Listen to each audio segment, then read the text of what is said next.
Imagine you and your partner sit down at the end of the month and do what millions of couples do.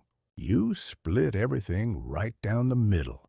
Rent, groceries, Netflix, the electricity bill, even that random Uber you took together last Tuesday. 50-50. Clean, fair, simple. And on the surface, that feels like the smart move. No arguments. No one person carrying the weight. Just pure mathematical equality. But here's the thing nobody talks about. That 50-50 split you think is saving your relationship and your sanity might actually be quietly making both of you poorer. Not in the way you'd expect. Not because one person is spending more than the other, but because of something far more invisible. Something happening inside your brain every single time you divide a cost in half. Stick with me, because by the end of this video, the way you think about shared money is going to feel completely different. Let's go back to basics for a second. When two people decide to share their lives, or even just share an apartment, the logical thing seems to be splitting costs equally. It feels fair. And fairness feels good. Our brains are actually wired to reward us when things feel equal. There's a whole field of psychology around this called equity theory, and it basically says that humans are deeply uncomfortable when things feel unbalanced. So when you split a bill in half, your brain gets a little hit of satisfaction. It says, balanced, fair, resolved. But here's where it quietly goes wrong. When you split a cost, something strange happens to how each person mentally processes that cost. It stops feeling like a full financial decision and starts feeling like half a financial decision. And half a decision means half the scrutiny, half the hesitation, half the careful thinking you would normally apply to your own money. Think about it this way. If you were alone, about to spend £200 on a weekend trip, you'd probably pause. You'd think about your budget. You'd weigh it against other things you need that month. You'd feel the full weight of £200 leaving your account.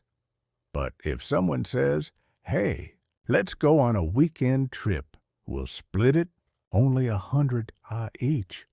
Suddenly, it feels like a completely different decision. £100 feels manageable, light even. And that's the trap. There's a concept in behavioral economics called payment coupling. It describes how closely your brain connects the act of paying to the actual experience of enjoying something. When you pay for something entirely yourself, that connection is tight. You feel it. Every pound you spend has your full attention because it came entirely from your pocket. But when you split a cost, that coupling loosens. The psychological weight of the purchase gets divided between two people. And a lighter psychological weight means your brain's natural spending brakes don't kick in as hard. The result? People who split costs regularly tend to say yes to purchases they would have said no to if they were paying alone. Let's use a real example. Sarah and James are flatmates. Every week, they go to the supermarket together and split the grocery bill. Individually, Sarah is pretty budget conscious. If she were shopping alone, she'd stick to her list. But because the bill is being shared, she's a little more relaxed.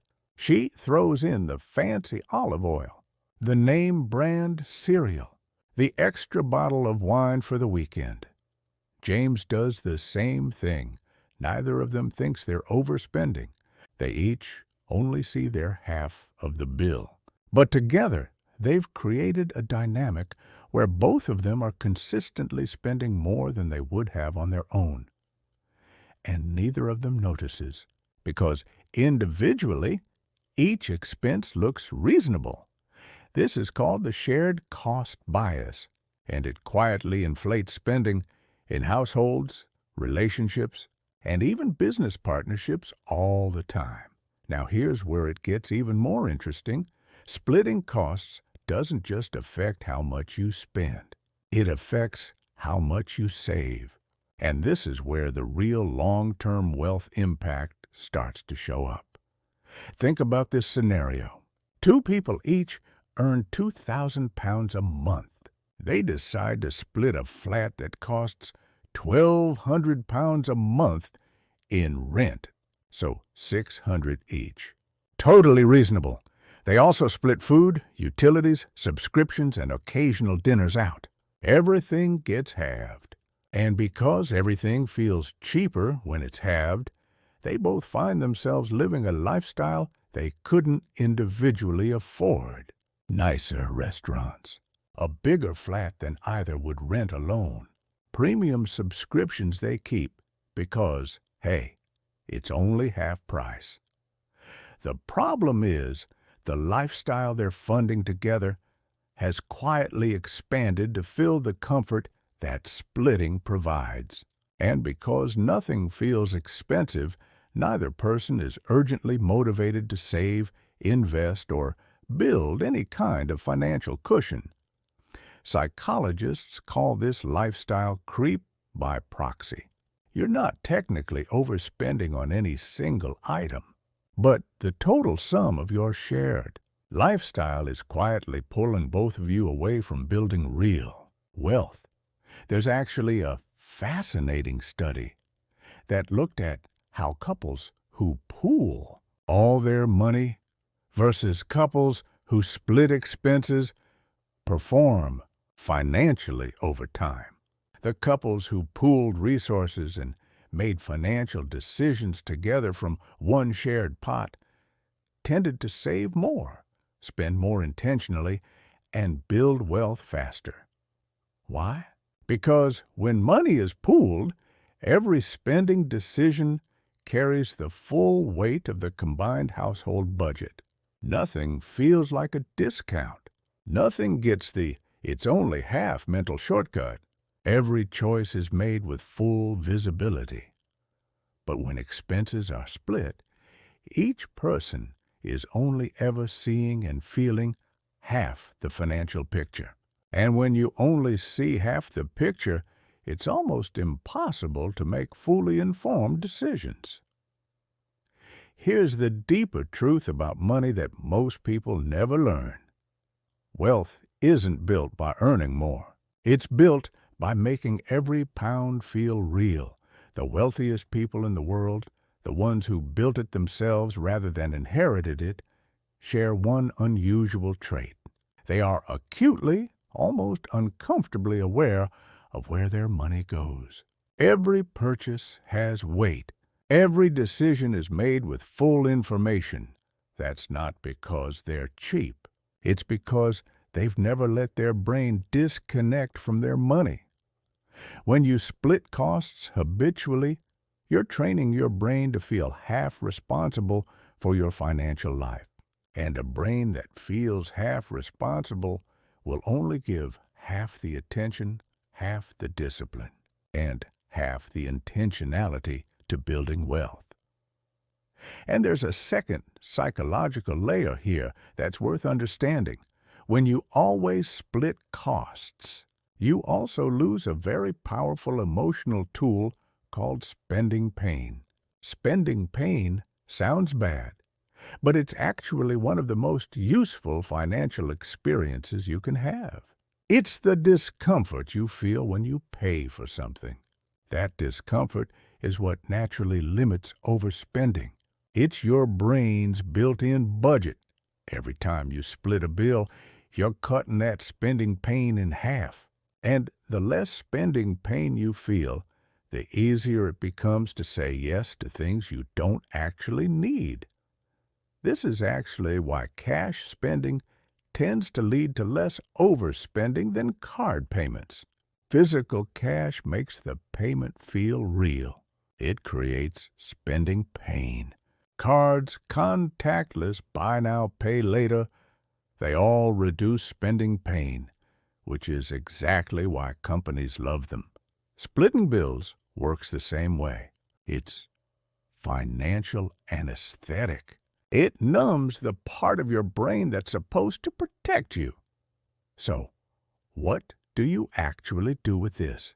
First, understand that splitting bills isn't inherently evil. Sharing costs with a partner or flatmate is practical and often necessary. The goal isn't to stop sharing costs.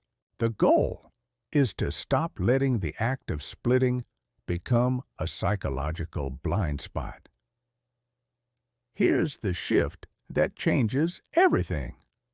Instead of splitting every individual bill, consider treating your shared finances as a single, unified budget.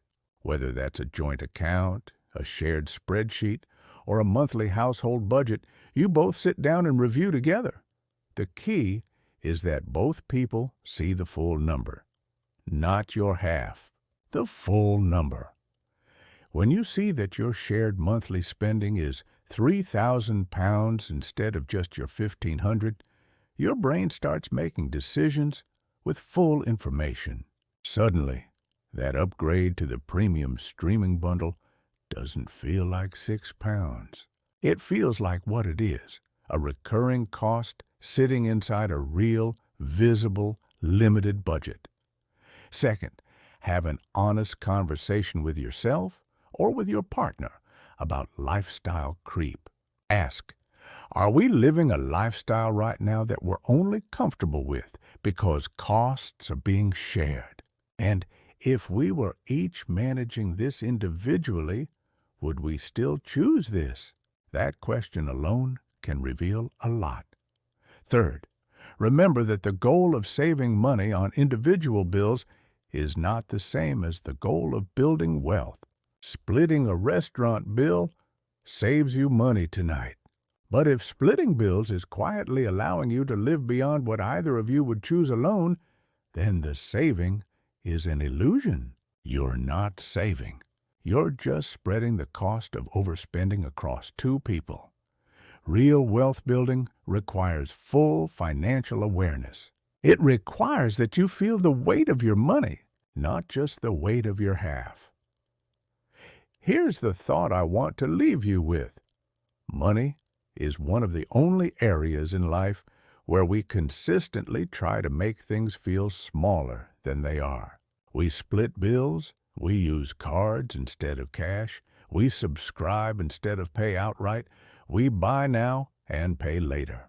All of it is designed, consciously or not, to reduce the emotional weight of spending.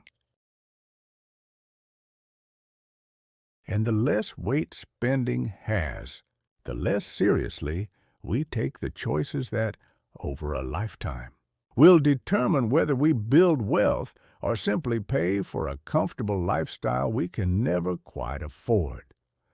The couples and individuals who end up financially secure aren't the ones who earn the most.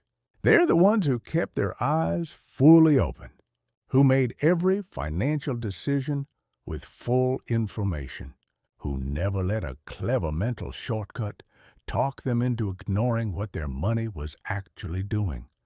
Splitting bills feels like equality, but equality in spending is not the same as equality in financial growth. The real question isn't whether you split the bill tonight. The real question is whether you're building a life where 10 years from now, the financial decisions you're making today have quietly moved you forward or quietly kept you exactly where you are.